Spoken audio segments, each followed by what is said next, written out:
Bollywood is a complete dark story. Bollywood को बहुत ज़रूरत है। मेंटल हेल्थ, मेंटल स्ट्रेस से वो हर कोई डील कर रहा है। जिस तरीके से सुसाइडल रेट्स इंक्रीज हुए हैं बॉलीवुड में आफ्टर सुशांत सिंह राजपूत इंसिडेंट। नमस्कार एवरीवन। तो आज हमारे साथ है A D Singh and he is I would say he is a kind of a person who has worked in entertainment industry since last 30 years. तो 30 साल की जर्नी आज हम सर से सुनने वाले हैं इस पॉडकास्ट में। और बहुत सारे इंसाइट्स बॉलीवुड के, बहुत सारे ऐसे आर्टिस्ट हैं जो बॉलीवुड इंडस्ट्री में जाना चाहते हैं, करियर बनाना चाहते हैं। बॉलीवुड इंडस्ट्री का एक डार्क साइड भी है। Being in the industry since last 30 years sir ने काफ़ी अप्स एंड डाउन्स देखे, काफ़ी सारी ऐसी चीज़ें देखी कि देखो, सी एंटरटेनमेंट इंडस्ट्री जितनी एंटरटेनिंग लगती है बाहर से, अंदर से शायद उतनी एंटरटेनिंग नहीं है। तो आज उसको हम डिटेल में समझेंगे एडी सर के साथ। और टू स्टार्ट विद एक छोटा सा इंट्रोडक्शन देना चाहूँगा सर की जो भी जर्नी रही है। So he has done his learning from York University as a film maker, and after that he has done almost 225 ad shoots with very prominent brands in past days. Apart from that, he also produced and directed one movie called as Modi Ji Ki Beti, which was live in 2022. And he was a vice president in Ramaji Rao Film City, Hyderabad for a good amount of time. I guess 10-12 years he worked there. So that's the nutshell. And इससे ज़्यादा जानने के लिए मैं चाहूँगा कि हम AD sir से खुद थोड़ा सा इंसाइट्स ले इस इंडस्ट्री के बारे में। तो सर थोड़ा सा अपनी जर्नी से स्टार्ट करिए कि कैसे इस इंडस्ट्री में आना हुआ। मतलब क्यों बॉलीवुड या क्यों एंटरटेनमेंट इंडस्ट्री ही चुनी, क्यों एक इंजीनियर, एक डॉक्टर, एक लॉयर या ऐसा कुछ नहीं Well, सोचा? first of all, thank you for having me here, Shivam. It's lovely to be here, and I'm glad that you're trying to captivate my journey and share my little insights to the Bollywood industry. And coming to your question, तो journey तो ऐसा है कि शायद ये एक ambition है हर नौजवान का। तो जब मैं भी अपनी, जो अब तो बाल सफ़ेद होने को आ गए, काफ़ी हो भी गए। सो द लॉजिकली क्या है कि I think a lot of youngsters today and even in the past have always wanted to be a part of the Bollywood industry. Bollywood industry जो है एक चुंबक है हर नौजवान के लिए। वो कहीं ना कहीं हमको आकर्षित करता है, खींचता है। एंड शायद वही एक चमक धमक थी, because after all that's showbiz. So I was also attracted towards it. और बचपन से जब फिल्में देखते हुए आ रहे थे, फिल्में देख रहे थे, तो मेरी एक आदत बन गई थी कि मैं जब फिल्म को देखता था तो जो चीज़ अच्छी लगती थी उसको दोबारा देखता था, और जो फिल्म अच्छी नहीं लगती थी उसको तो 4-5 बार देखता था। जो अच्छी नहीं लगती थी। ओके। और वो इसलिए देखता था कि मुझे बहुत अच्छा लगता था देख के कि ये फिल्म अच्छी क्यों नहीं बनी, इसमें गलतियां क्या हैं या क्या वजह हो सकती है। तो वो अननोइंगली एक आदत सी बन गई। सो ऑब्वियसली वो करते करते जब मैं अपना स्कूलिंग खत्म ही किया था, कॉलेज में अभी जाने की बारी आई, then I decided to go to York and luckily I got my admission there, which was very tough in those days. But finally, when I graduated after my masters from there, I was even luckier that I was picked up right from the campus and taken into the BBC into England, where I was as an apprentice working for the Asian programs. And that's when I worked for a BBC series called The Gambler. And the main star of that was Saeed Jafri साहब, जिनसे बहुत कुछ सीखा उसी young age में। I was barely just a starter as an apprentice, was a very senior actor at that time. तो उन्होंने बहुत कुछ सिखाया, तो बहुत सारी देन तो मैं अपना सईद साहब को भी दूंगा। Coming to how Bollywood is attracting the youngsters today. सी मैंने ऐसा बहुत सारे आर्टिस्ट को सुना है, चाहे नवाज साहब की बात करो, इरफान खान थे उनकी बात करो, फिर ऐसे हर एक एक्टर की जर्नी रहती है ना कि मैं आया, मैंने स्ट्रगल किया, मैंने रेलवे स्टेशन पे रात गुजारी। तो वो स्ट्रगल मतलब आपकी लाइफ का वो स्ट्रगल कितना दिन तक रहा, कैसे रहा? बीबीसी में गए, फिर एंटरटेनमेंट में आए, तो वो थोड़ा सा वो जर्नी के बारे में और देखिए, चाहता हूँ कि आप अपने viewers को बताएं। लकीली शायद इतनी टफ लाइफ रही नहीं मेरी. I was lucky because I did not enter straight into the Bollywood industry. Okay, I was more into the advertising world. So my career started with advertising. When I came to India, my first break and opportunity was with an agency called Lintas.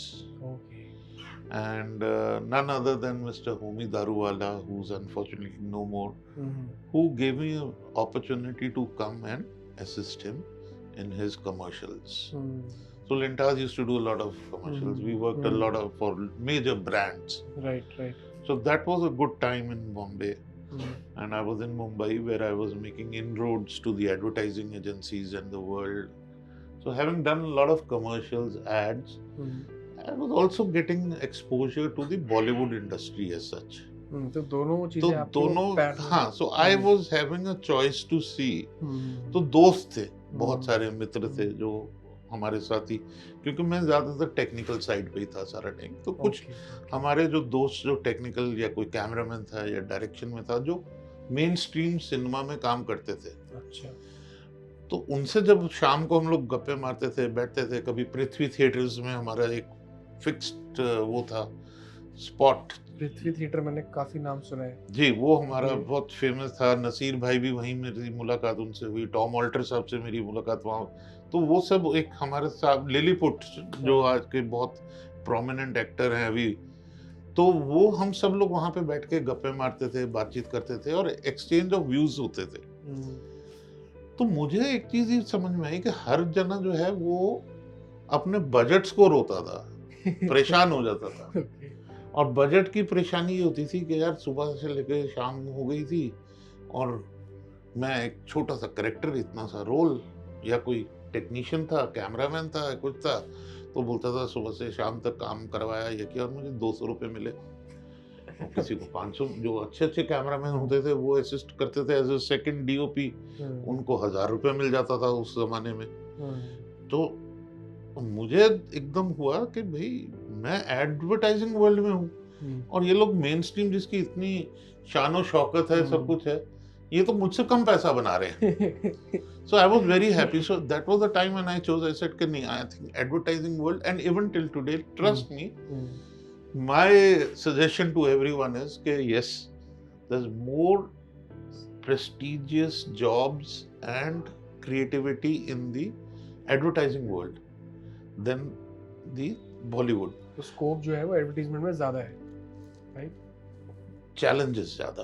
Okay, Scope आपका हर जगह equal है. You have to have and meet the challenges and you have to come up to rise to that level. Correct, So if you can do that, and that goes for any field. True, कोई भी field हो, वो challenges मांगती है, आपको Right. उस level पे आना पड़ता है. So that's how it was the start. And फिर वहाँ से जैसे मैंने कहा, I became a freelancer. Ads कर रहा था. तो वो एड्स करते करते एक कंपनी थी हमारी सिंगापुर बेस्ड एडवर्टाइजिंग में, किंग्समैन. अच्छा, सो उन्होंने मुझे एक बहुत अच्छी ल्यूक्रेटिव ऑफर दिया. So I joined them. At that time I was already working with Bajaj Entertainment Beams, which was a part of Bajaj Group. And so the journey started with this company where we were doing ad films and commercials and exhibitions and events. And a lot of things were happening. And while I was working with them, I worked with them for about 11 odd years. And that's when the opportunity happened that I had met Mr. Ramoji Rao sir. Okay, And somewhere something I think sparked. There was something that sparked. He was someone I really till today, he had a charisma, he had an aura, and he was 82 at that time. I think recently he passed away.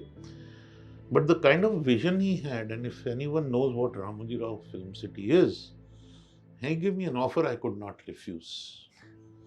So let's not go into that, but that's how I went into the South industry, and I started working with Ramoji Rao sir at the Ramoji Film City, which itself is a separate journey, and I was handling the operations there. And from there came an opportunity for me to go independent. कुछ मैंने वहाँ पे सीखा, and I decided to do my feature film, which was Modi ji की बेटी. So that's my journey. I think काफी time ले लिया मैंने बोलने में. It's very very inspiring sir. और मतलब मुझे तो ऐसे ही लगता था कि जो है वो बॉलीवुड ही है, या फिर अगर मेरे दिमाग में आता है कि मतलब सिनेमा अगर कुछ है तो वो सिर्फ बॉलीवुड है. बट हाँ, एक आपने एड्स का जो जिक्र किया, मतलब एड इंडस्ट्री भी काफ़ी वास्ट है, काफ़ी चैलेंजेस है, काफ़ी स्कोप वहाँ भी है. तो ऑब्वियसली कि मतलब ये समझ आया कि दोनों इंडस्ट्री पैरेलल भी अगर कुछ लोग चाहें तो काम करके बिल्ड कर सकते हैं अपनी प्रोफाइल को और लाइफ में ग्रो कर सकते हैं. इन शॉर्ट देखिए, मैं कोई एडवोकेट नहीं करूंगा कि which industry is better, the advertising, commercial world और this Bollywood film industry. Film industry पर से हॉलीवुड में भी है, हर जगह है. वो अट्रैक्टिव ज़्यादा है हर जगह बिकॉज वो शोबिज है. ठीक है. अब अगर आपको एक फिल्म बनानी है, फीचर फिल्म बनानी है, आप भले एक्टर हैं, डायरेक्टर हैं, प्रोड्यूसर हैं, और उसका आपको रिजल्ट फाइनल जो है कुछ टाइम बाद पता चलेगा, आपको मालूम नहीं कब. और एक आपको एड फिल्म बनानी है जो आपको 2 दिन या 3 दिन में बना के डिलीवर कर देनी है, और उसको बनाने के लिए आपको एडवांस भी मिलेगा, और डिलीवरी करते हैं आपको फुल पेमेंट. तो आप क्या करना पसंद करेंगे? So my thing is that if you are career conscious and if you want to establish yourself, do something that you're sure of. Start small, think big, achieve bigger. Correct. You know? बिल्कुल बिल्कुल. So see again, I'll take you to your journey in Ramoji Rao, because Indian Bollywood का एक बहुत बड़ा गढ़ है वो. And in this journey आपने काफ़ी सारे आर्टिस्ट के साथ काम किया है और अलग अलग एरियाज में, ऑपरेशंस में, काफ़ी सारी चीज़ों में काम किया है.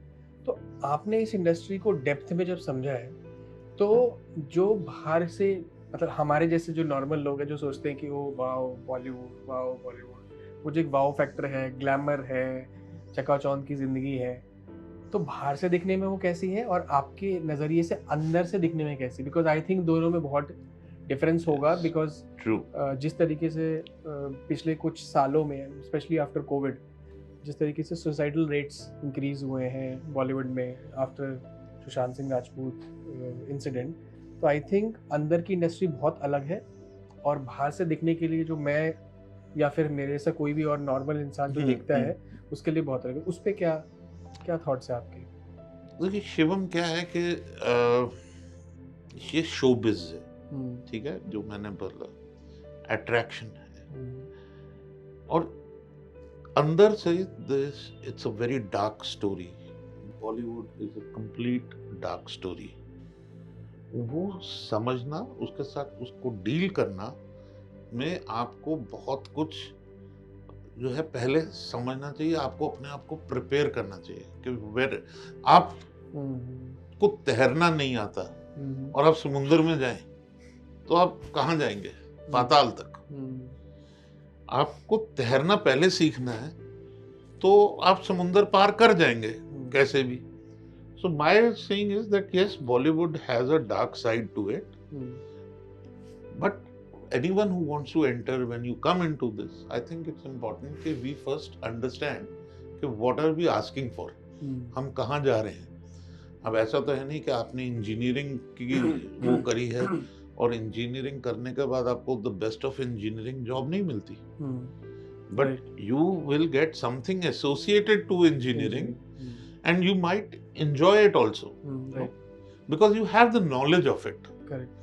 So same thing I would say is when you want to go into Bollywood, whether you're a cameraman, you're a director, a producer, or a production manager, or an actor, please try to understand what is Bollywood? What is it that you want to go and achieve there? क्या है जी, मैं तो बॉम्बे जा रहा हूँ, मैं writer बनूंगा।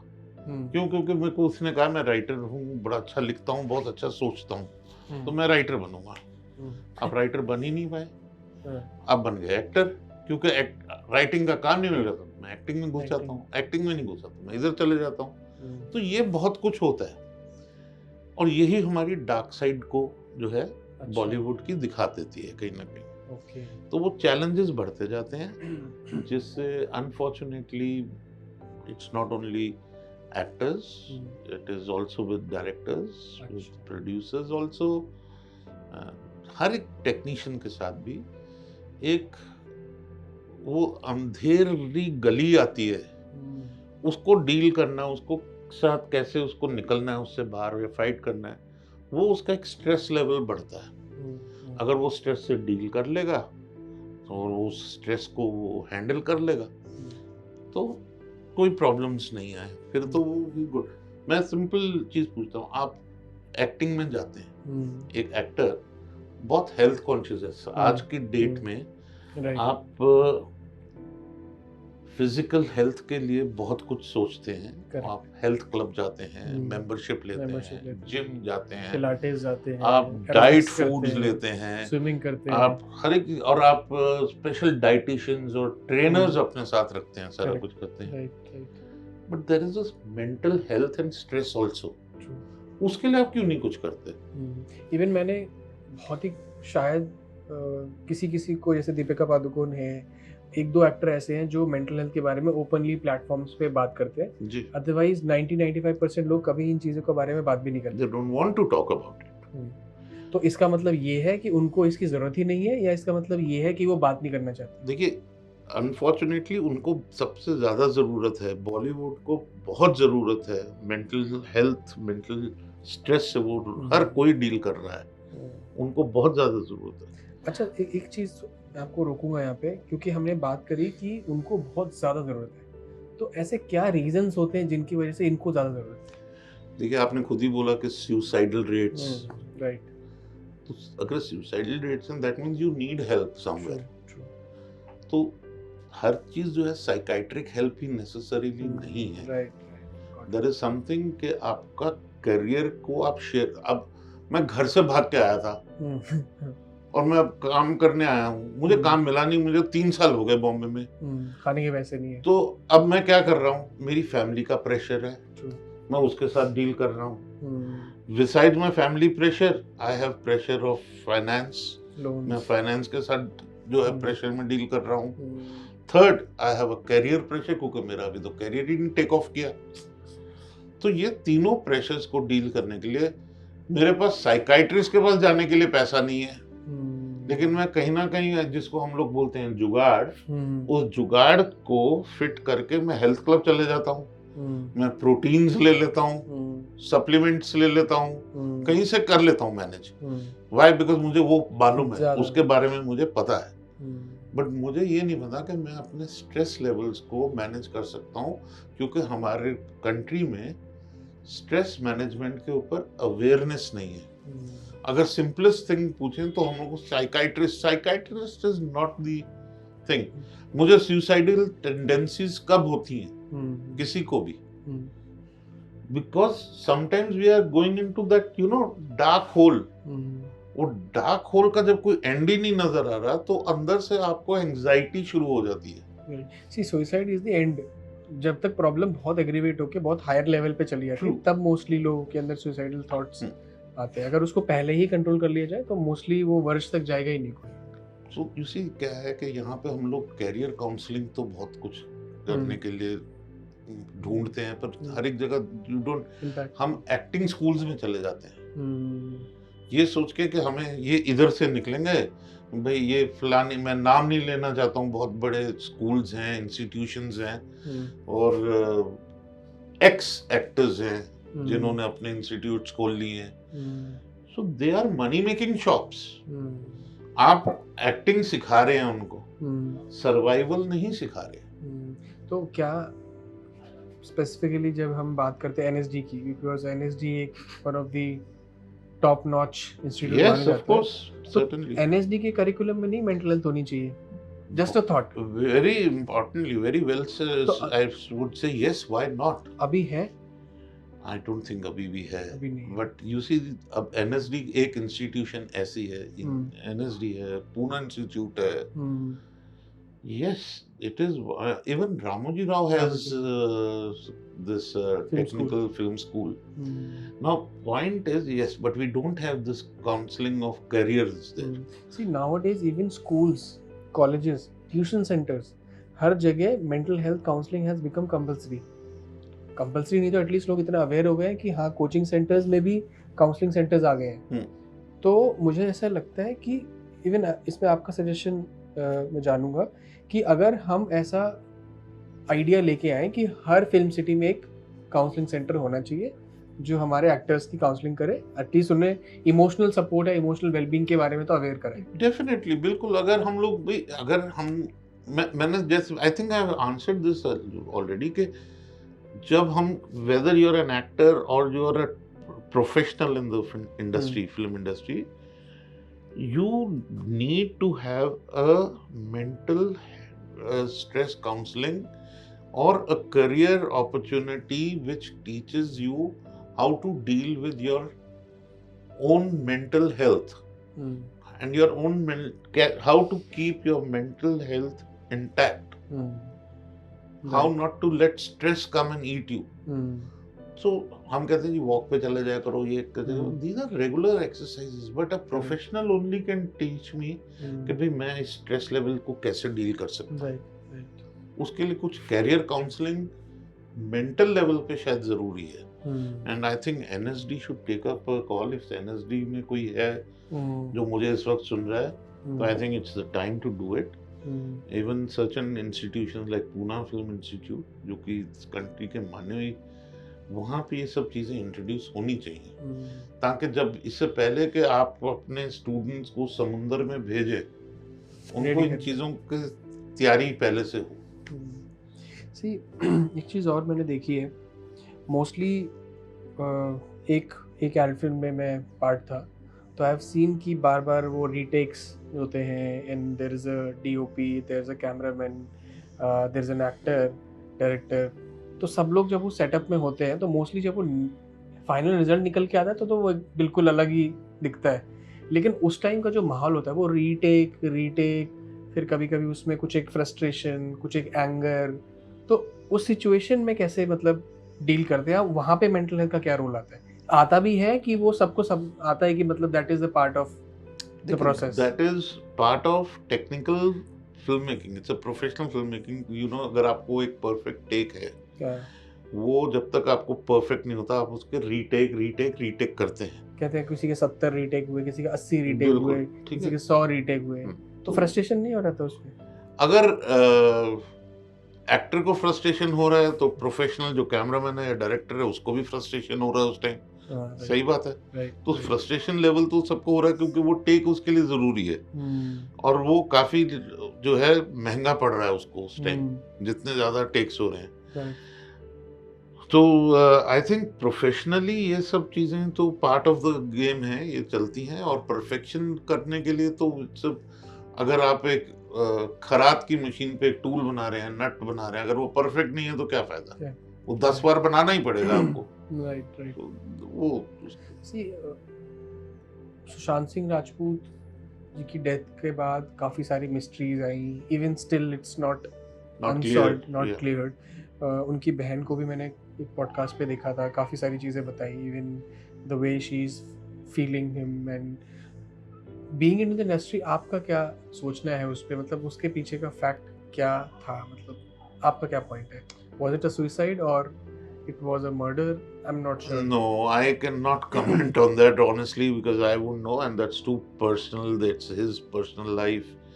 Why he did this, that's again a mystery. See, I can understand someone who's not doing well in the industry and committing suicide. He was doing good. He was doing very well, and there was a full career in front of him. So I don't know what went wrong and why. Murder or suicide, that's very there are different so thing. many theories. Very many theories. So I really cannot comment on that. But yes, what I can say is that when you are talking about suicidal tendencies, especially with the actors, they are usually actors who are not known. They're maybe 1 or 2 or 3 films old. They're not getting more work. So वही वाली जो बात बताई मैंने कि घर से mummy daddy बोल रहे हैं क्या हो गया, आप 3 साल हो गए गए हुए, तो ये सारी चीजों को डील करना उनको आना चाहिए। दूसरा क्या है कि एक और ऐसे लेवल के लोग हैं, बच्चे हैं, जिनको अभी तक हमने मेहनत करना नहीं सिखाया। Very unfortunate.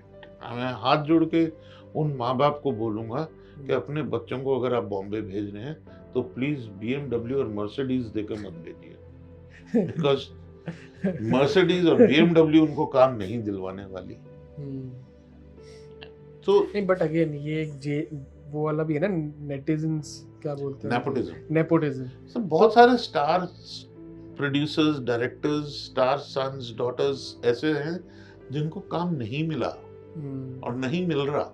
Why? Because they किसी ना किसी वजह से they not been able to prove themselves as actors. Correct. और when they have not proven themselves as an actors, जो मैंने शुरू में ही बोला था कि मैं एक्टर बनने आया था पर मैं कैमरामैन बन गया, मैं राइटर बन गया, मैं तो आपको शायद ये भी नहीं पता होगा क्योंकि हम लोग सिर्फ फिल्में देखते हैं, तो जो ऑडियंस फिल्में देखती है उन, जैसा आपने कहा कि मैसेज, मैं एक रिक्वेस्ट करूंगा पेरेंट्स को कि अपने बेटे बेटियों को, बच्चों को मुंबई या साउथ की फिल्म इंडस्ट्री, कहीं की भी फिल्म इंडस्ट्री हो, उनको काम करने भेजिए, काम सीखने को भेजिए। मर्सिडीज और BMW ड्राइव करने के लिए मत भेजिए। तो मेहनत करेंगे तो वो काम सीखेंगे, तब उनको पता चलेगा कि मेहनत क्या है। So that's very important I think. और तो मतलब नेपोटिज्म का भी बहुत बड़ा इम्पैक्ट नहीं है सक्सेसफुल होने के लिए। देखिए ये गलतफहमी है कि बहुत सारे बाहर वाले, जिसको हम लोग नेपोटिज्म, तो वो हो गया ना कि भाई आपके माँ बाप इंडस्ट्री में हैं, पेरेंट्स हैं, तो मैं ये बोलूंगा कि उनको भी मेहनत उतनी ही करनी पड़ती है अपने आप को प्रूव करने के लिए। आप भले किसी स्टार के बेटे हैं, आप किसी बड़े प्रोड्यूसर की डॉटर हैं, कुछ भी हैं, तो हर कोई एक्टर नहीं बन पाया। अगर एक्टर 2 फिल्में की, 1 फिल्म की पब्लिक ने आपको एक्सेप्ट नहीं किया तो नहीं किया, तो ये उनको भी मेहनत करनी पड़ती है उतनी। आपको अपॉर्चुनिटी में भी मिल गई जल्दी, वो मैं मान सकता हूँ, लेकिन फिर मेहनत करनी पड़ती है। और हम अगर बाहर से देखते हैं as an audience, please research करके देखिए एक बार कि कितने ऐसे लोग हैं जो किसी प्रोड्यूसर, डायरेक्टर, एक्टर के बेटे हैं, बच्चियां हैं जो राइटर बनी हैं, डायरेक्टर बनी हैं, एडिटर बनी हैं, प्रोड्यूसर्स बनी हैं। तो मतलब इनफैक्ट अगर मैं कुछ नाम लूं तो हमारी इंडस्ट्री में very prominent girls are producers, there are directors, there are writers, and there are editors. कुछ नाम बताना चाहिए? Zoya Akhtar. Okay. Look at Balaji films. Ekta Kapoor. क्या है? तो उनको क्या, उनके पास अपॉर्चुनिटी या चॉइस नहीं थी, उनके सबके पास वो चॉइस थी। True. So effort and वही बात है कि your focus is very important. If they're focused and they know what they want to do, they're doing that. एक चीज और है कि जो मुंबई वाली इंडस्ट्री है, जो बॉलीवुड है, और जो साउथ इंडस्ट्री टॉलीवुड है, इन दोनों के बीच में भी कुछ डिफरेंस है कि दोनों इंडस्ट्री सेम माइंडसेट से, सेम फिलॉसफी से रन होती है, या कुछ फर्क है? बहुत डिफरेंस है, बहुत डिफरेंस है। But today Bollywood industry has learnt a lot from the Tollywood industry. That's for sure. That learning has happened. Mostly तो जो common man का जो perception होता है वो इतना होता है कि टॉलीवुड में वो मारधाड़ बहुत है, वो रजनीकांत स्टाइल एक अलग ही है, बॉलीवुड में एक अलग नरेशन और एक अलग ही टाइप के एक्शंस होते हैं, वहाँ के बिल्कुल अलग है। तो ये डिफरेंस है कि वो तो फिल्म मेकिंग होगी। आप चाहे हॉलीवुड है, टॉलीवुड है, बॉलीवुड है, अब तो पॉलीवुड है, पंजाब। तो बॉलीवुड पंजाब से कितनी अच्छी अच्छी फिल्में बन के आ रही हैं, Correct. बहुत शानदार फिल्में बिल्कुल। पंजाबी में बन रही हैं। हम्म, तो अच्छी और बुरी फिल्म का मतलब नहीं है वो कहीं भी साउथ में बने या वो बॉलीवुड में बने। बात आपने पूछा कि फर्क क्या है, फर्क है डिसिप्लिन का, ओके। जो कि हमारे पास बॉलीवुड में अब सीखने को अब आ रहा है। टॉलीवुड में और चेन्नई में, यहाँ पे जो साउथ की इंडस्ट्री है, वहाँ डिसिप्लिन बहुत स्ट्रांग है। अच्छा। मतलब उधर टाइम वेस्ट नहीं होगा। अगर अब सुबह 9 बजे की शिफ्ट है तो 9 बजे हर कोई रेडी मिलेगा। मैंने 9 बजे की शिफ्ट दी है, मैं 9 बजे पहुंचूंगा नहीं, ऐसा नहीं। 9 बजे मेरा कैमरा स्टार्ट होगा, ओके, काम चालू। 9 बजे मैं एक्टर हूँ, मुझे मेकअप करके आपके सामने खड़ा होना है कि सर आई एम रेडी, तो नॉट कि मैं 9 बजे आ गया था अब आप मेकअप शुरू करो। पहुंचना पहले पड़ेगा, 9 बजे तो मेरा 9 बजे मेरा कैमरा शुरू होगा। तो ये सब चीजें सीखी हमने, अब बॉलीवुड ने ये सब सीखी है। प्लस अब वो बहुत सारी बॉलीवुड और साउथ इंडस्ट्री की कोलैबोरेशंस हो रही हैं। राइट, अभी काफी तो सारी वो कोलैबोरेटिव फिल्म्स जो हैं वो तो और बड़े स्केल पे बन रही हैं। अब वो अच्छी बन रही हैं, कुछ बुरी बन रही हैं, वो अलग चीज। इवन काफी रीमेक भी आ रही है, बहुत रीमेक्स आ रही हैं। अभी अजय देवगन साहब की मूवी आई थी जो माधवन जी के साथ थी, वो एक रीमेक थी।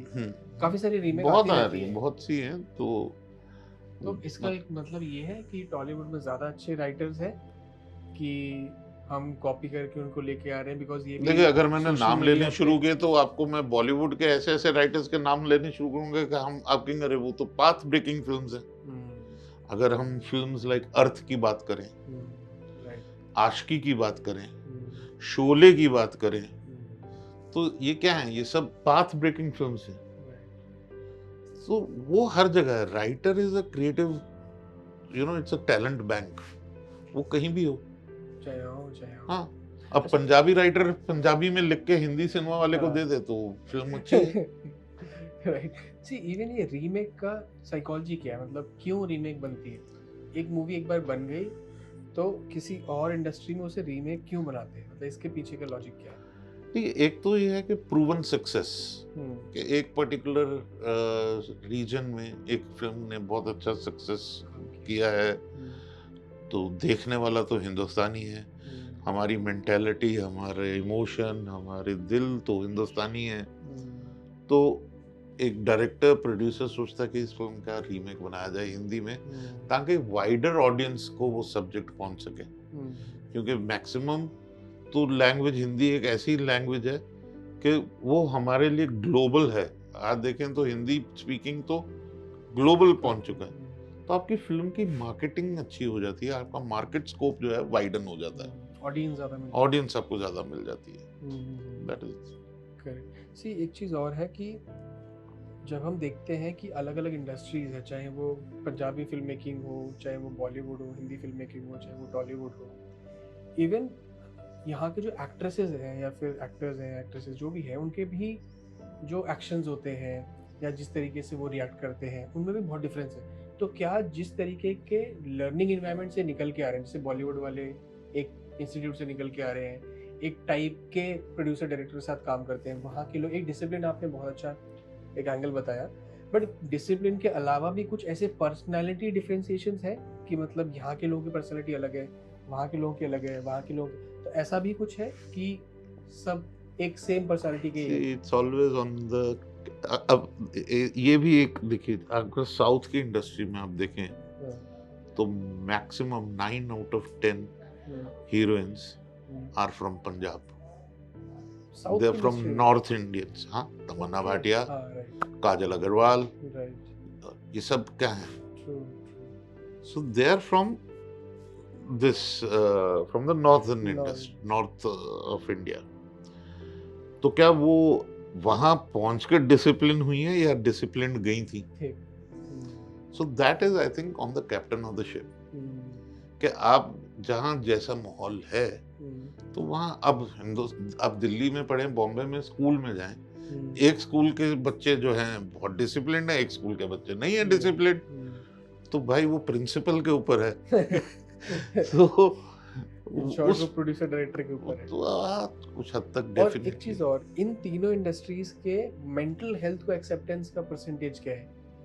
क्या तीनों सेम है, या ये सारी इंडस्ट्री सेम है, कि कुछ लोग इसको बहुत ज्यादा सीरियसली लेते, कुछ नहीं लेते?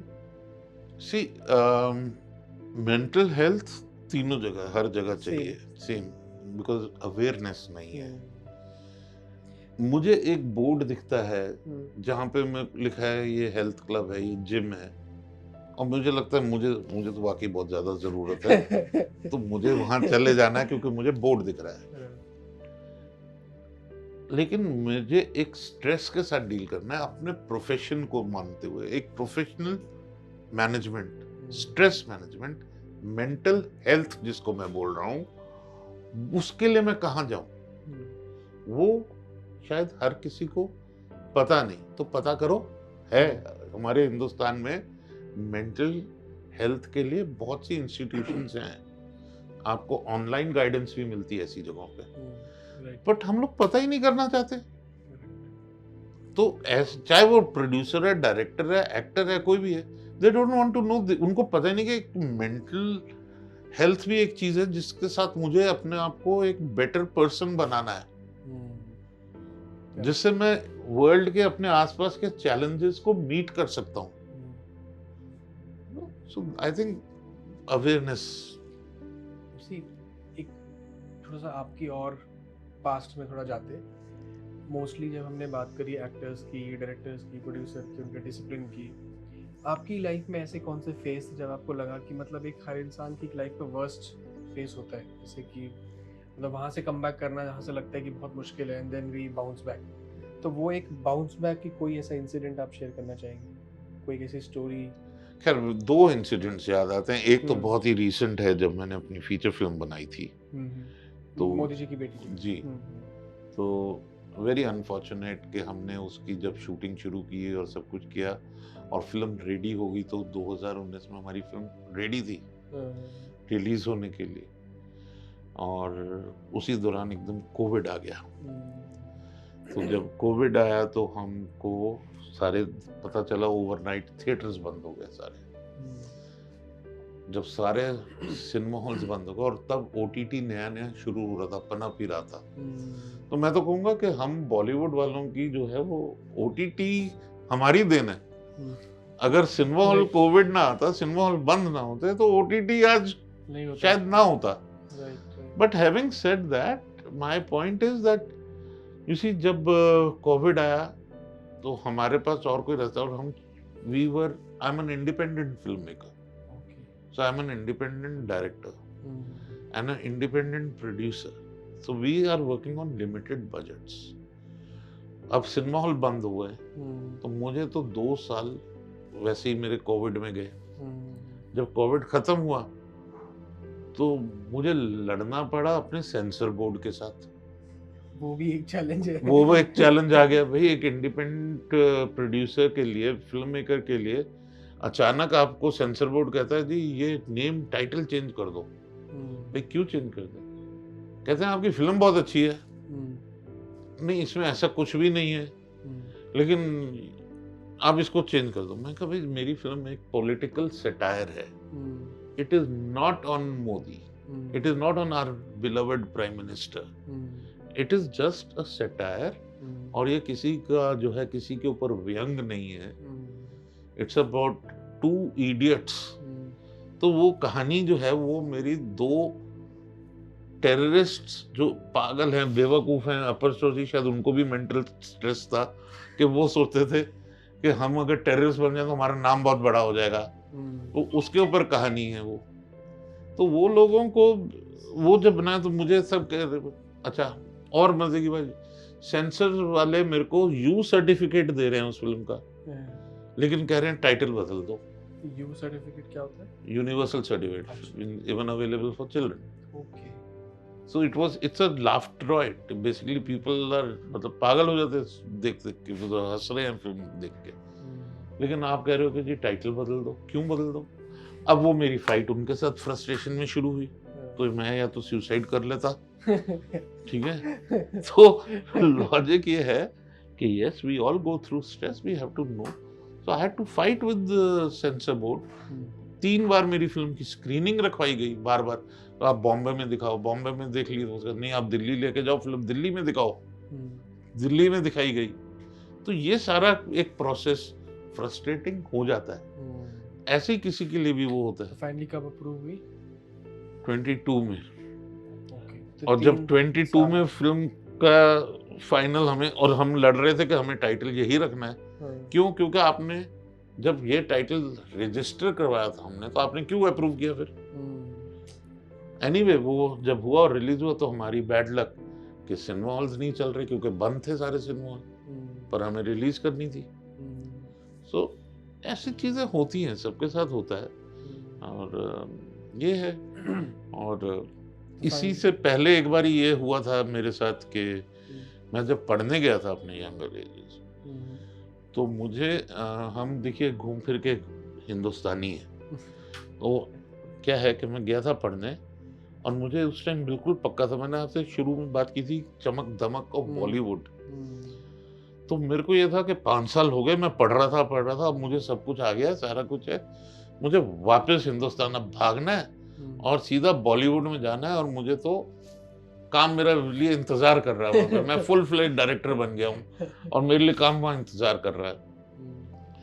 शायद उस वक्त अगर मुझे काउंसलिंग ना मिली होती तो मैं आज आपके साथ यहाँ ना बैठा होता शायद।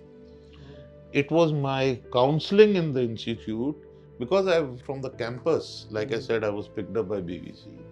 It was that counseling, it was that mental health and stress that was dealt with, who said कि Eddie, when you are being given a job straight from the campus, तुमको ना कहीं रिज्यूमे भेजना है, ना तुम्हें कोई बायोडेटास बनाने हैं, तुमको कैंपस से उठा के एक वर्ल्ड की मानवीय इंस्टीट्यूशन जो है इमीडिएट एम्प्लॉयमेंट दे रही है, तुम सोचो तुम्हारा कितना एक्सपीरियंस होगा उधर। मैं कहा ये बात भी सही है। तो वो उन लोगों ने मुझे वो उस चीज से हेल्प किया। अब मैं जब वहां पहुंचा इंग्लैंड, और वहां मैंने जब नौकरी शुरू की, तो मुझे 1 हफ्ते बाद एक एग्रीमेंट सामने आया, इसको साइन करिए, वो 3 साल का बॉन्ड। मैं कहा यार ये क्या हो रहा है? तो 3 साल का बॉन्ड साइन कर दिया, कोई बात नहीं। अब मैंने कहा ना, हिंदुस्तानी लालची लोग हैं। अब आप स्टर्लिंग पाउंड में पैसा मिल रहा है तो किसको बुरा लगता है? मैं जब छोड़ने की बात करूं वहां पे और लोग तनख्वाह बढ़ा दें तो वो मजा आता है, but those are frustrating also. हर एक खुशी जो है वो ऐसा नहीं कि आपको खुशी ही हो रही है, कुछ ना कुछ दुख भी उसके साथ चिपका होता है कहीं ना कहीं। हम गिन रहे हैं दिन के कब वापस जाएं हिंदुस्तान, कब अपनी माँ को मिले, कब अपना जो सपना है वो काम वहाँ शुरू करना है, कब करें। तो वो सबके साथ कहीं ना कहीं कुछ जुड़ा हुआ है। तो अगर हमने डार्क साइड देखा है या एक ऐसा फेज देखा है जहाँ से आपने बाउंस बैक किया है, तो एक स्टोरी ऐसी भी जानना चाहूँगा जो आपकी सबसे हैप्पीएस्ट मोमेंट रहा है लाइफ का, या 30 साल की जर्नी में जो सबसे अच्छा मोमेंट, मतलब एक होता है ना जब हम अपनी आंखें बंद करते हैं कुछ अच्छा सोचते तो हमारी आंखों के सामने वो दृश्य आ जाता है, तो ऐसा कोई मोमेंट? देखिए मोमेंट्स तो सारे ही अच्छे होते हैं मेरे को, जब आप काम कर रहे हैं। और मैंने जैसे एक बात कही कि मेरे लिए आई हैव बीन लकी कि भाई I have worked all the time, कुछ ना कुछ, तो मुझे शायद वो फ्रस्ट्रेशन, वो डार्क साइड देखनी नहीं पड़ी। और जो डार्क साइड्स देखी हैं वो because I have been a part of the industry, और उनके साथ जिया हूँ, दोस्त हैं, उनको देखा हूँ, तो वो है। और खुशी हमेशा यही है मिलती मुझे, जब भी मैंने आंखें बंद करी हैं तो देखा, तो I always say that I have been blessed and blessed, because लोग 3-3 साल 5-5 साल लगाते हैं एक फिल्म बनाने के लिए, मैं 3 दिन में बना देता हूँ तो मेरे लिए तो वो खुशी है। और एड फिल्म, और दूसरी सबसे बड़ी खुशी हुआ था कि शायद ऊपर वाला मेरे पे इतना मेहरबान रहा है क्रिएटिविटी में कि जो 2 घंटे की कहानी आप बनाते हैं, लिखते हैं, उसको 2 साल बनाते हैं, मैं एक पूरी कहानी 30 सेकंड में बना के दे देता हूँ। क्योंकि देखा जाए तो फॉर्मेट सेम है, सब कुछ सेम है। एक लव स्टोरी है, लड़का है लड़की है और उनकी एक कहानी है। जब एड फिल्म बनाता हूँ तो एक प्रोडक्ट है जिससे उस गृहिणी को प्यार है और वो उसको इस्तेमाल करती है और 3 दिन में हम लोग उस फिल्म को रेडी भी कर देते हैं और 30 सेकंड में वो पूरी कहानी हो जाती है। ये है। बाकी ये है कि बॉलीवुड अपनी जगह है और एडवर्टाइजिंग एजेंसी अपनी जगह है। बट मेंटल हेल्थ की जरूरत तो आई थिंक दोनों को ही है। Mental health is requirement of every youth today. Why youth only? I think everyone has to have. But are we ready to talk and accept that we need to improve that? How do we get that mental health? I think that is a big question. How do we get mental health? And how and where to seek that? I think maybe you're the best person to tell that. I'll tell you. कुछ movies में या कुछ अभी जैसे recently काफी सारी web series आ रही है, एक चीज मैंने नोटिस करी कि हर वेब सीरीज में ना, मतलब हर नहीं कहूँगा तो 60-70% एटलीस्ट कहीं ना कहीं है ना मेंटल हेल्थ वाला एंगल मैंने देखा है, नोटिस किया है कि अब आर्टिस्ट, ये डायरेक्टर्स या जो भी राइटर्स हैं डालने लगे हैं। इवन कुछ मूवीज तो पूरी की पूरी मेंटल हेल्थ पे भी बनने लगे। 1-2 मूवीज आई हैं जो पूरी मेंटल हेल्थ पे ही है। तो मुझे ऐसा लगता है कि अब बॉलीवुड इंडस्ट्री लोगों को दिखाने के लिए ऑन सिनेमा मेंटल हेल्थ के लिए जागरूकता ला रही है। But again it's a question कि खुद के लिए कितना कर पा रही है। एक तो होता है कि आप पब्लिक में दिखाने के लिए ला रहे हो कि ओके भी हम मेंटल हेल्थ के बारे में बात कर रहे हैं, या कुछ मूवी में कुछ एक छोटा सा एलिमेंट डाल दिया, कोई एक एंगल डाल दिया जिसमें कोई सुसाइड के बारे में बात कर रहा है, कोई डिप्रेशन के बारे में बात कर रहा है, ADHD, OCD, ऐसे कई सारे प्रॉब्लम्स हैं जिन पे बात कर रहे हैं मूवीज में या वेब सीरीज में बात कर रहे हैं। बट एक मुझे ऐसा लगता है कि हाँ, इसमें अभी काफ़ी और इम्प्रूवमेंट आना बचा है जब आर्टिस्ट खुद की भी मेंटल हेल्थ पे काम करने लगे। बिकॉज नो डाउट बॉलीवुड जितना आपसे समझ पाए हम अभी, सुनने में तो ऐसा लगा कि बहुत चैलेंजिंग इंडस्ट्री है, इतना ईजी नहीं है जैसे कि हम देखते हैं कि बस गए और मतलब अपना वो प्रोफाइल भेजा और बस एक्टर बन गए। तो आई एम श्योर कि जितनी मेहनत बाकी इंडस्ट्रीज में लगती है उतनी मेंटल हेल्थ में भी लगती होगी। एक थॉट और यहाँ पे ये आया कि आप 30 साल इंडस्ट्री में रहे, मेंटल हेल्थ को समझा, काफ़ी सारे आर्टिस्ट से भी मिले, तो उस टाइम कभी ऐसा नहीं लगा कि आपने उनको कुछ मेंटल हेल्थ के बारे में बताने का सोचा, या कभी इस तरह कोई इनिशिएटिव लिया हो जिससे कुछ आर्टिस्ट के लिए कुछ किया हो? मतलब कुछ ऐसा इनिशिएटिव पास्ट डेज में आपने कभी लिया है? देखिए, अब ये भी जर्नी है कि हम लोग समय के साथ साथ चलते हैं और समय के साथ साथ बहुत कुछ सीखते हैं। तो मैंने अपने जब जवानी के दिन थे तो अब बॉलीवुड ना आज की डेट में बहुत कुछ हॉलीवुड से ले रहा है। ठीक है। मैंने एक जमाने में एक फिल्म देखी थी, One Who Flew Over the Cuckoo's Nest. I don't know if you've seen it. अगर नहीं देखी तो मैं ऑडियंस को कहूँगा जरूर देखें। So that was मतलब एक चीज़ के लिए रोकूंगा, मैं ऑडियंस को ये भी कहूँगा कि मोदी जी की बेटी भी ज़रूर देखें, बिकॉज मैंने उसका ट्रेलर देखा है एंड बिल्कुल सर ने सही कहा, वो 2 जो सरफिरे हैं और उस जो एक मिक्सचर है ना टेरर और कॉमेडी का, वो उससे मिलेगा। मैंने अभी ट्रेलर ही देखा था, कल ही देखा था जब सर से हमारी पॉडकास्ट का फाइनल हुआ था, तो मुझे ट्रेलर बहुत अच्छा लगा है। आपको वो मूवी देखनी चाहिए एंड फुल ऑन एंटरटेनमेंट। और उसमें जो ये नाम वाला कॉन्सेप्ट है ना, जिसमें जो सर ने सेंसर की जो पूरी कहानी बताई है कि the name is matching with honourable prime minister, तो ऐसा नहीं है, उसका कॉन्सेप्ट ही पूरा अलग है। आप देखेंगे तो आप बहुत बेहतर समझ पाएंगे। मैं आपको ज़्यादा नहीं बताऊंगा, नहीं तो फिर सारे सस्पेंस से ही ओपन हो जाएगा।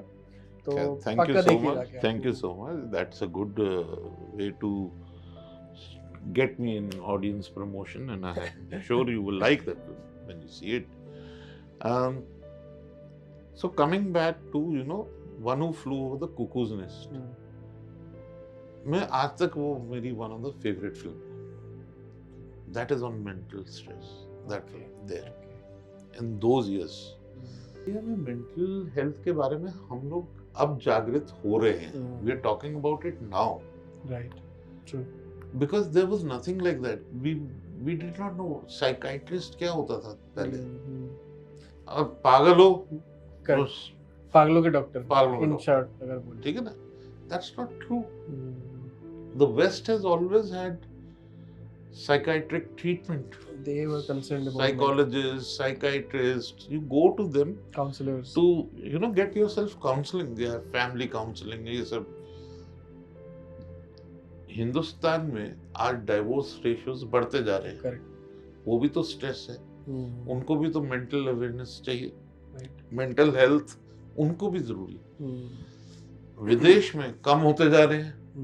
उसकी वजह क्या है? They were more aware. आज हम लोगों के डाइवोर्स रेशियो इसलिए बढ़ रहे हैं कि हम लोगों ने काउंसलिंग ही नहीं ली कभी. मेरी लड़ाई मेरी बीवी के साथ है. क्यों है वो मैं जानता ही नहीं हूँ. मेरी फैमिली को काउंसलिंग की जरूरत है. मेरे बच्चों को काउंसलिंग की जरूरत है. हम इकट्ठे एज अ फैमिली काउंसलिंग के पास जाएं, काउंसलिंग लें, तो हमें वो बेनिफिट देगी ना. तो वो मेंटल हेल्थ हमको बेनिफिट देगा. लेकिन आप अगर ये सजेस्ट करेंगे अपनी फैमिली में, तो मेरी माँ कहेगी तू जा, पागल तू है. सो बीवी बोलेगी मैं तो लड़ती नहीं, आप लड़ते हो, आप जाओ. So you see, that's not what I'm trying to say. What I'm trying to say is, you have to be consolidated together as a team, as a family. Every one of us may need certain help at a certain time. आप दो दोस्त हो, एक दोस्त के साथ आपकी all of a sudden इतने साल बनी, इतना प्यार है, इतना मोहब्बत है एक दोस्त के साथ, अचानक नफरत शुरू हो जाती है, आपस में तनाव आ जाते हैं. तो दो दोस्त इस चीज को सोचना ही नहीं चाहते कि ये तनाव क्यों आया, उस पर बात ही नहीं करना चाहते. तो ये बहुत छोटी बातें हैं दोस्ती में, फैमिली में, रिलेशंस में. I think mental health plays a big important role everywhere. Again awareness लाइए, and that can only come through people who are willing to talk about it. आप अमिताभ बच्चन, शाहरुख खान, अक्षय कुमार, इन सबसे भी मिले? क्योंकि मैं नहीं मिला हूँ. अनफॉर्चुनेटली ऐसा नहीं है. शाहरुख के साथ यस डेफिनेटली हम लोगों ने काम भी किया है, मैंने उनके साथ. और बहुत पहले जब मैं दूरदर्शन के लिए करता था, तो एक सीरियल आता था शाहरुख के साथ, फौजी. हाँ. तब उन दिनों में काम किया. उसके बाद हमने कुछ बॉम्बे में भी एक दो बार मुलाकात हुई, तो वो अलग चीज़ है. अमित जी के साथ तो मुलाकात नहीं हुई कभी भी. वो सबका ही एक एम्बिशन है, तो मेरा भी है कि कभी एक मौका मिले कि हम भी उनको अपना एक कोई सब्जेक्ट सुना सकें, एक स्टोरी सुना सकें जिसमें वो कहीं यार ये अच्छी है, मैं करना चाहूँगा. तो definitely that is it. Favourite actor आपका कौन है? मैं खुद. Everyone is a good actor. I think they're all good actors. को ऐसा फेवरेट एक्टर डायरेक्टर के लिए बहुत मुश्किल है to choose. That's why I said मैं खुद. Because you see, if you're a director, I should have the caliber and to make you act, you know.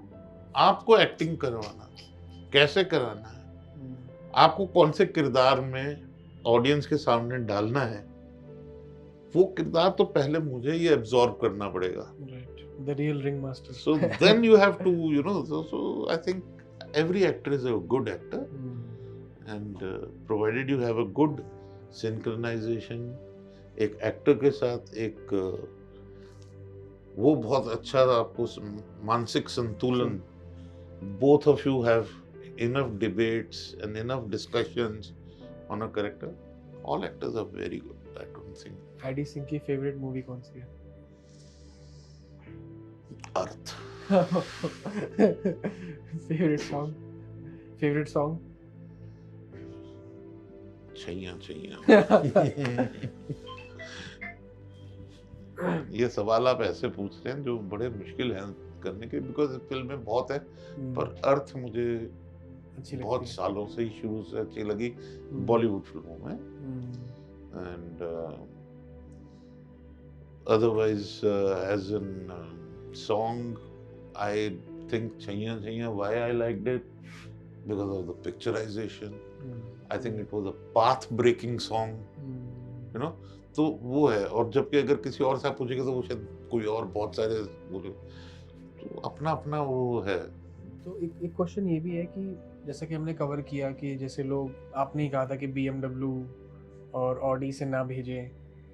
Nawaz साहब की एक लाइन है कि उनकी माँ ने कहा था कि कचरे के डब्बा का भी वक्त बदलता है, तो तू भी वेट कर, तेरा भी वक्त बदलेगा। क्योंकि बहुत सारे स्ट्रगलिंग आर्टिस्ट रहे, मेजरली जितने भी राम गोपाल वर्मा जी के प्रोडक्शन में देखो, या फिर काफ़ी सारे ऐसे, राजपाल यादव हो गए, बहुत सारे ऐसे आर्टिस्ट हैं जिन्होंने काफ़ी स्ट्रगल किया है। पंकज त्रिपाठी, वासेपुर तो बनी ही सारे स्ट्रगलिंग आर्टिस्ट को मिला के थी।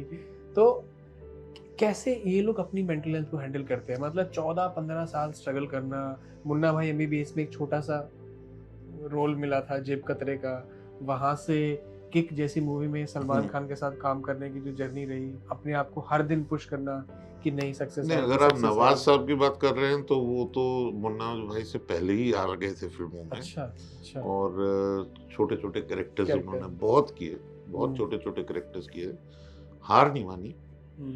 एंड आई थिंक देखो, आपको अपने पर विश्वास होना जरूरी है।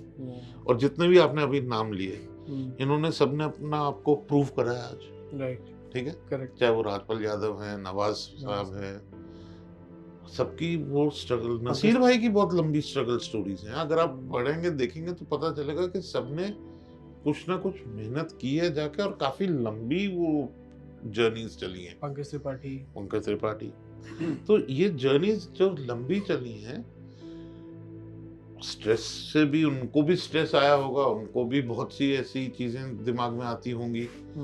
और लेकिन मुझे लगता नहीं कि किसी को ये विश्वास नहीं था कि हम अच्छे हैं। दे ऑल न्यू कि दे आर गुड। उनके अंदर वो टैलेंट कूट कूट के भरा हुआ है, बस निकालना है और एक अपॉर्चुनिटी चाहिए। तो वो अपॉर्चुनिटी उनका थी। अब और उनमें बहुत से ऐसे चीजें हैं जो, ये लिखते भी बहुत अच्छे हैं ये लोग, इनकी इमेजिनेशन पावर बहुत अच्छी है। सो आई थिंक दे उनको स्ट्रेस के साथ डील करना सिर्फ यही था कि उनका स्ट्रेस ये नहीं था कि हमको एक्टिंग के बारे में कुछ सीखना है या नहीं। दे न्यू कि हम बहुत अच्छा काम करेंगे जब भी करेंगे। तो उनका शायद स्ट्रेस लेवल अगर रहा होगा तो वो शायद सर्वाइवल के लिए रहा होगा, जिसको हमने शुरू में मैंने कहा कि सर्वाइवल अलग चीज है और एक फोकस होना अलग चीज है। So they were always focused people कि एक दिन तो सक्सेस आएगी। अगर आप एकदम फोकस चल रहे हैं अपने उस लेवल पे, तो वहां पे वो आप पहुंच जाओगे। पर मैं बोर हो गया बीच में, मैंने बॉम्बे जाना था, मैं इंदौर उतर जाता हूँ तो फिर टाइम लगेगा अपने आप ज्यादा। तो we have to be very clear कि अगर मेरा ये फोकस है तो उस फोकस के ऊपर, उस लक्ष्य के ऊपर करते रहे हम लोग। बिल्कुल। सी प्रिविलेज्ड एक्टर्स भी रहे हैं जिनको शुरू से ही प्रिविलेज मिला है और उन्होंने अच्छा परफॉर्म किया है। बिल्कुल। और कुछ स्ट्रगलिंग एक्टर्स भी रहे हैं जिन्होंने बहुत स्ट्रगल किया है। Not just actors, singers, directors, writers, हर किसी का एक ऐसा फेज रहा है। बट मुझे ऐसा लगता है वो लोग तो मेंटल हेल्थ के बारे में नहीं जानते थे उस टाइम। सर, मेंटल हेल्थ के बारे में अभी भी बहुत लोग नहीं जानते। मैं आपको बार बार यही बोल रहा हूँ कि मेंटल हेल्थ के बारे में अभी भी लोग इसलिए नहीं जानते हैं कि हम लोग मेंटल हेल्थ के लेवल पे लोगों को एजुकेट ही नहीं कर रहे कि क्या जरूरी है, क्यों जरूरी है। मेंटल हेल्थ सिर्फ बॉलीवुड को जरूरत नहीं है, बॉलीवुड को बहुत ज्यादा जरूरत है, मैं मान सकता हूँ। लेकिन मेंटल हेल्थ शायद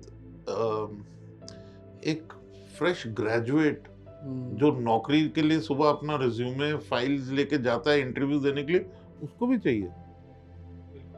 सो वो क्या करे? एक बस कंडक्टर को भी मेंटल हेल्थ चाहिए होगा। वो दिन भर 10 जगह घंटियां बजा बजा के गाड़ी रोकना है, कहाँ रोकना है, कहीं नहीं रोकना।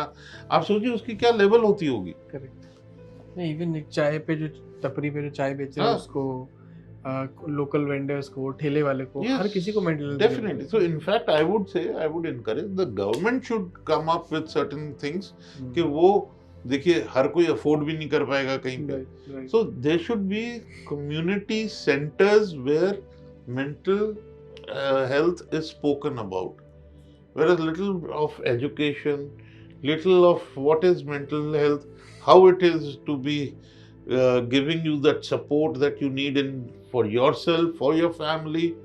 It should be a part of your journey while you are going into any profession.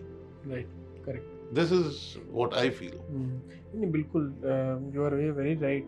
और हर किसी को मेंटल हेल्थ को समझना चाहिए. इवन गवर्नमेंट भी काफ़ी सारे इनिशिएटिव अब धीरे धीरे ला रही है स्कूल्स भाई में, मुझे नहीं मालूम, आई एम सॉरी टू से, बट हमने किसी के मैंडेट में ये नहीं पढ़ा कि वो लोग इंस्टीट्यूशंस ऑन मेंटल हेल्थ और any community centres on mental health खोलने वाले हैं, जो कि गांव-गांव में जरूरत है इस वक्त. फार्मर्स की बात कर लो, उनको भी चाहिए अब तो. सो खोलिए, बहुत बड़े स्केल पे इस पे काम करने की करना की जरूरत है. और हम जब ये कह सकते हैं कि आज की गवर्नमेंट देश को ग्लोबल उस पे ले आई है और ग्लोबली हिंदुस्तान एक प्लेटफॉर्म पे आज दिख रहा है सबको, तो क्या आज गवर्नमेंट को ये नहीं सुनना चाहिए कि इस कंट्री के लिए अगर मेंटल हेल्थ आ जाए अवेयरनेस में, तो आज वो कंट्री जहां आज पहुंची है और फास्ट नंबर 1 पे पहुंचेगी. Because that is what we need. True. Mental health से ऑटोमेटिकली हमारी परफॉर्मेंस एनहांस होगी. बिल्कुल. इवन अगर हम नेशन की बात करें, जैसे हम बोलते हैं कि हमें 5 ट्रिलियन इकोनॉमी बनना है, तो मेंटल हेल्थ अगर इम्प्रूव होगी तो ऑटोमेटिकली हमारा जो स्टैंडर्ड्स हैं वो अपलिफ्ट हो जाएंगे. इकोनॉमिकली भी काफ़ी कंट्री को हमारे फ़ायदा होगा. So thank you so much for watching this podcast. आज हमारे साथ एडी सर ने काफ़ी सारे इंसाइट शेयर किए हैं और आई होप कि आपको बहुत कुछ वैल्यूएबल इस पॉडकास्ट से मिला होगा. आप हमें कमेंट करके बता सकते हैं कि आज इस पॉडकास्ट से आपने एक ऐसी कौन सी चीज़ सीखी है जो आप अपनी लाइफ में इम्प्लीमेंट करना चाहते हैं और आप सक्सेसफुल बन जाएंगे. और अगर आपको फिल्म मेकिंग या इस इंडस्ट्री में कैसे जाते हैं, कैसे करियर बनाते हैं, कुछ भी गाइडेंस की ज़रूरत है, तो आप एडी सर को सर्च कर सकते हैं. He is very much available on Google, on internet. आप इनसे कनेक्ट कर सकते हैं. इवन आप कमेंट सेक्शन में भी डाल सकते हैं. Will connect you with Eddie Singh sir. That will be my privilege anytime. You can also search for me on Instagram. I'm there with my handle as Eddie P Singh. And yes, anytime, anything that I can do for my industry, people who want to come into my industry, I would love to give them true guidance. Thank you so much for having me here, Shivam.